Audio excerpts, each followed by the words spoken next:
مدینہ کی ایک جانب ایک چھوٹا سا گھر تھا جس میں ایک نابینا بوڑھی عورت رہا کرتی تھی، جس کے پاس ایک ڈول، ایک بکری اور کھجور کے پتوں سے بنی چٹائی کے سوا دنیا کا کچھ سامان نہیں تھا۔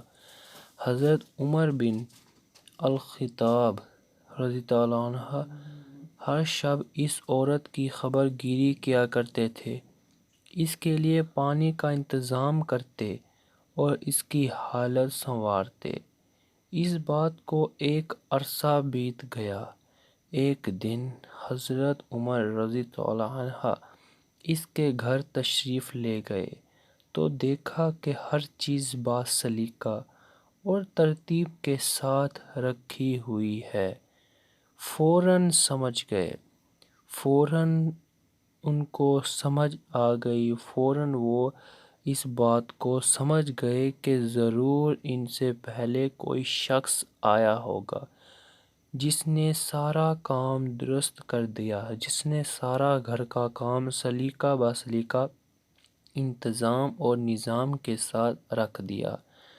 اس کے بعد آپ باہر آئے اور ہر مرتبہ دیکھتے کوئی شخص ان سے پہلے آ کر گھر کا کام کر جاتا۔ ہر بار ان کو یہی لگتا کہ کوئی شخص میرے آنے سے پہلے آتا تھا اور گھر کا جو سامان ہے وہ درست کر جاتا تھا اور گھر کی صفائی وغیرہ کر جاتا تھا۔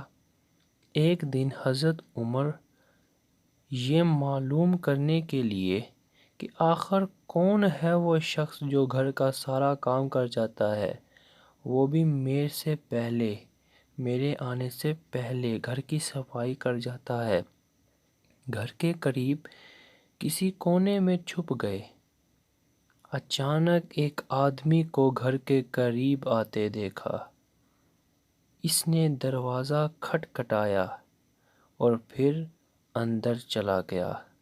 وہ تھے جناب ابوبکر صدیق، جو ان دنوں مسلمانوں کے خلیفہ تھے۔ حضرت عمر اس پوشیدہ جگہ سے باہر آئے۔ آپ کے لیے حقیقت امر واضح ہو گئی کہ آپ کے لیے جو حقیقت تھی وہ واضح ہو گئی۔ اپنے آپ سے اظہار تعجب کرتے ہوئے کہنے لگے، ابو بکر، خدا کی قسم تم ہی ہو سکتے ہو، خدا کی قسم تم ہی ہو سکتے ہو۔ اس واقعے سے ہم کو یہ سبق ملتا ہے کہ ہمارے صحابہ کرام حضرت عمر، حضرت ابو بکر صدیق اتنے غریبوں کی کفالت کیا کرتے تھے، ان کی مدد کیا کرتے تھے۔ تمام صحابہ کرام جو بھی گزرے ہیں انہوں نے دین کے راستے پر چلنا ہی اہم سمجھا، حضرت محمد صلی اللہ علیہ وآلہ وسلم کے طریقے پر چلنا مناسب سمجھا۔